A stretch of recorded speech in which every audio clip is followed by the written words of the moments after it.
અમારા જોડે એક ગાડી આવી છે, એની અંદર કસ્ટમરની કમ્પ્લેન છે ABS લાઇટ.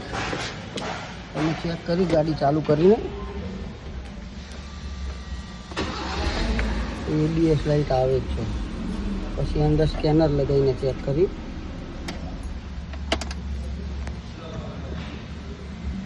સ્કેનરથી ચેક કર્યા પછી rear right wheel speed sensor circuit voltage, તો પાછળના ટાયરનું સેન્સરની તકલીફ બતાવે છે ABS. પછી એને ચેક કરવાનું. ડ્રાઈવર સાઈડનું પાછળનું ટાયર ખોલીને એની અંદર કસ્ટમરે આ એક્સ્ટ્રા ફેન્ડર લાઇનિંગ લગાવી છે, એના કારણે એનો વાયર કપાઈ ગયો છે. તમે જોઈ શકો છો.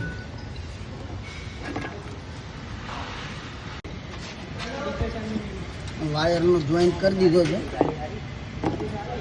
હવે આપણે આગળ ચેક કરીશું કે લાઇટ આવે છે કે નથી આવતી. લાઇટ આપમેળે લાઇટ ડિસ્પ્લેમાં જતી રહી છે. હવે આની અંદર સ્કેનરમાં ચેક કરીશું. સ્કેનરમાં પણ હિસ્ટ્રીમાં જતી રહી છે. હવે આપણે એને ઇરેસ્ટ કરી દઈશું લાઇટને.